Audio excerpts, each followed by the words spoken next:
Bonjour tout le monde! Donc aujourd'hui, la vidéo de la formation porte sur les défis de groupe ou les défis santé, tout dépendamment de comment vous l'appelez, mais le principe est le même, donc de se motiver à travers un groupe Facebook animé par une coach.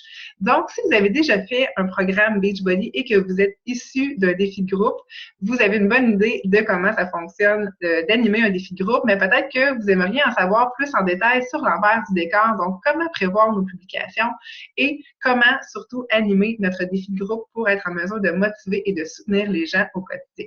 Si vous n'avez pas fait de défi de groupe et que vous n'êtes pas familier avec cette procédure, la vidéo d'aujourd'hui vous aidera à comprendre le principe du défi de groupe animé par un coach Beachbody.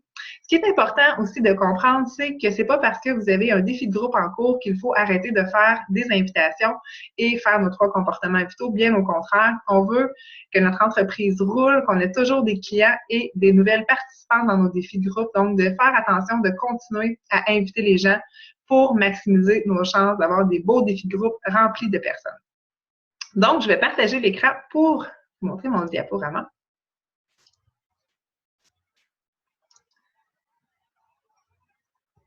Alors, les défis santé.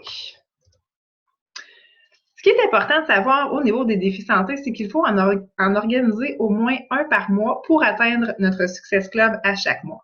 Moi, pour ma part, j'en fais toujours 2. J'ai toujours un défi de groupe qui part environ aux 2 semaines. C'est mon choix, c'est personnel, mais je vous suggère fortement d'en faire au moins un par mois.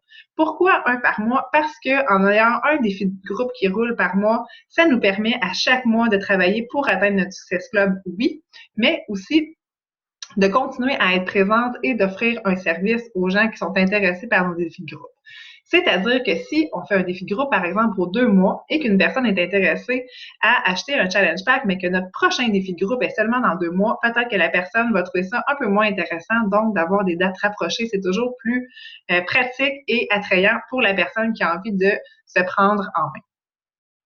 Le nombre de participants que vous désirez dans vos challenge groups, c'est vraiment libre à vous. J'ai, pour ma part, des groupes assez remplis entre, je vous dirais, 10 et 20 personnes à chaque fois, mais j'ai des coachs aussi et surtout dans mes débuts, j'avais des plus petits groupes entre 5 et 10 personnes et c'est amplement suffisant pour faire un défi de groupe. Ce qu'il faut comprendre aussi, c'est que parfois, quand il y a trop de gens dans un défi de groupe, ça crée une ambiance qui est moins propice aux échanges. Il y a des gens qui sont plus gênés, donc c'est plus difficile de créer des liens dans les grands groupes. Même si on travaille fort, des fois, c'est plus gênant pour les participants. Donc, entre 5 et 10 personnes, c'est vraiment l'idéal pour vos défis de groupe. Vous avez le choix aussi de faire des défis de groupe qui sont d'un programme seul, comme par exemple un défi de groupe qui comprend des participants qui font tous le 21 Day Fix, ou vous pouvez faire aussi des défis de groupe avec différents programmes. Donc, que dans le groupe, il y a des personnes qui font le 21 Day Fix, il y en a d'autres qui font Focus T25, il y en a d'autres qui font Insanity. Bref, vous pouvez mélanger les programmes et je le fais pour ma part aussi parce que des fois, c'est difficile d'avoir 10 personnes qui vont acheter Insanity Max 30, tandis que peut-être qu'il y a plus de personnes qui vont acheter 21 Day Fix. Donc, le but, ce que je dis toujours à mes participants, c'est vraiment de se motiver. Donc, peu importe le programme que l'on fait, d'avoir un groupe de support et un groupe de soutien pour venir à chaque jour voir, aller chercher de la motivation dans ce groupe-là. Donc, c'est l'objectif. Donc, libre à vous de faire un groupe d'un programme ou de faire des programmes mixtes dans vos groupes. Suivant l'achat de la trousse défi, ce qui est important, c'est vraiment de faire un suivi avec la personne. Oui, la personne, elle a acheté, mais faut pas non plus partir et tout de suite partir à la recherche d'une autre cliente. En fait, ce qui est important, c'est de lui faire comprendre qu'on est contente et emballée de faire ce défi-là avec elle, de faire sentir à la personne qu'elle a fait le bon choix de vous faire confiance et surtout de lui dire merci aussi de vous faire confiance pour travailler avec elle dans ses objectifs. Il faut également lui expliquer la suite des choses. Donc, elle recevra son challenge pack sur le site de Beachbody. Ils disent environ 14 jours ouvrables. Pour ma part, mon expérience me dit que les clientes, en général, le reçoivent entre 5 et 6 jours ouvrables. Donc, c'est quand même relativement rapide. Vous pouvez donc dire à votre cliente que le délai de livraison est entre 5 et 14 jours si vous voulez être certaine qu'elle le reçoive bien dans le délai. Aussi, vous pouvez l'aviser que vous allez l'ajouter au groupe de motivation sur Facebook. Je dis tout le temps à mes participantes que je les ajoute une semaine avant la date officielle de défi. Donc, si par exemple, mon défi de groupe est le 22 février, j'ajoute tout le temps les personnes au groupe le 15 février, soit une semaine avant, pour que nous puissions nous préparer dans cette semaine-là à relever notre défi officiel qui débute le 22.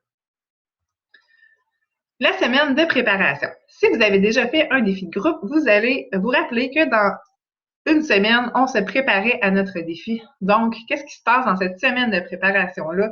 On se présente, on fait connaissance, on tisse des liens. C'est super important que les gens dans le défi de groupe tissent des liens ensemble et désirent vivre vraiment cette aventure ensemble-là. C'est ça qui est le fun, c'est de voir les liens se créer dans les défis de groupe. Il y a des filles avec qui j'ai fait des défis qui sont encore amies aujourd'hui puis qui se suivent et se motivent encore. Donc, c'est super beau à voir.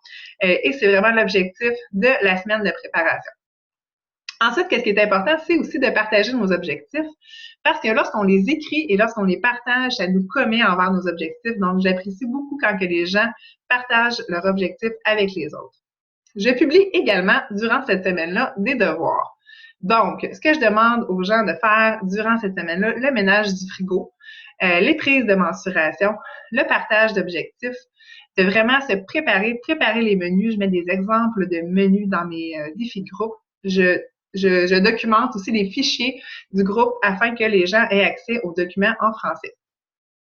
Ce qui est important aussi vers la fin de la semaine de préparation, c'est de se présenter soi-même et de leur souhaiter évidemment un bon défi. Donc, j'aime bien me présenter et raconter un peu mon histoire avec les programmes Beachbody pour qu'elles apprennent à me connaître plus précisément par rapport à mon rôle de coach. Ce qui est important aussi, je crois, c'est vraiment de partager nos attentes envers eux. Donc, qu'est-ce qu'on attend d'eux? On attend à ce qu'ils soient présents sur le groupe, à ce qu'ils viennent à tous les jours, qu'ils partagent des photos de leur entraînement, de leur nourriture.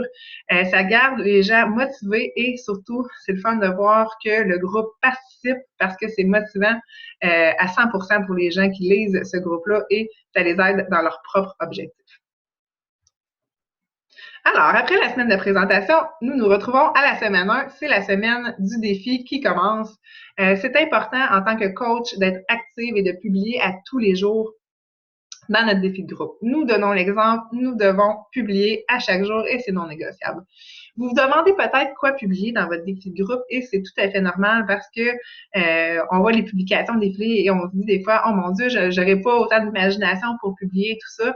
Je vous rassure tout de suite qu'il y a des documents de publication qui sont faits déjà, que j'ai fait personnellement et que je partage si vous voulez vous en inspirer. Vous pouvez partir avec ça, mais ce que je vous suggère fortement, c'est vraiment de les personnaliser à votre image, donc de changer les publications au fil du temps et de trouver des images qui vous représentent sur Google Images. C'est plein d'images d'inspiration, de motivation que vous pouvez utiliser pour vos défis de groupe. Mais au moins, vous avez un document pour partir et pour vous inspirer à faire votre propre document. Ce qui est important aussi dans le défi de groupe, c'est vraiment de changer nos photos de couverture à chaque semaine pour bien montrer aux participants où est-ce que nous sommes rendus dans le défi et pour actualiser aussi à chaque semaine où est-ce qu'on est rendu. Ce qui est important dans notre défi de groupe, c'est de répondre aux questions, les soutenir, les motiver, donc d'être présente. Oui, il y a beaucoup de temps à investir dans notre défi de groupe, mais c'est la base de notre entreprise, le défi de groupe. Donc, c'est vraiment important d'y investir le temps que ça prend. Et je vous dis pas non plus que c'est obligatoire de répondre à la seconde, mais je pense que c'est primordial d'y aller au moins une fois par jour pour répondre aux questions de nos participants. Ce qui est important d'aviser au niveau de Shakeology HD et du Club Membership, il faut dire à nos clientes que lorsqu'elles font l'achat d'un Challenge Pack, Shakeology se renouvelle automatiquement à chaque mois. Donc, je vais faire deux points particuliers pour Shakeology et ensuite pour le Club Membership.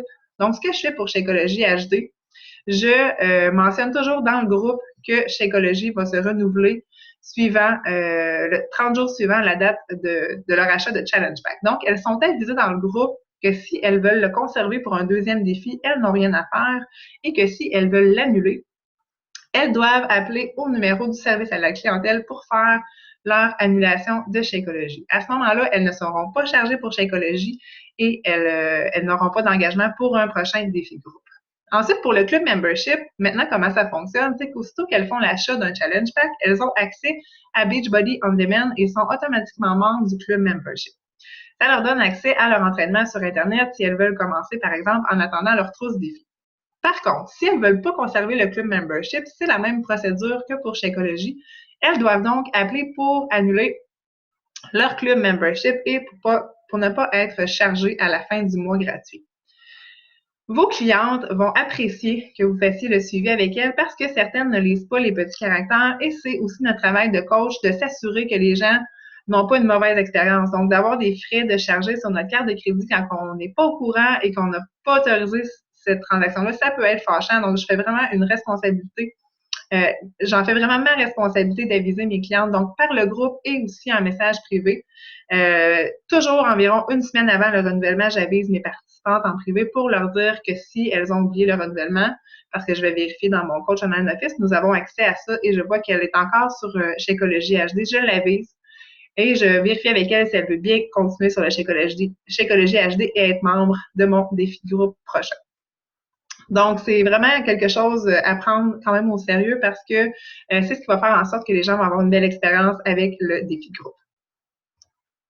Pour terminer, le défi de groupe, c'est la base de notre entreprise. Donc, c'est vraiment ce qui fait en sorte que notre entreprise va prospérer, qu'on va se créer une clientèle.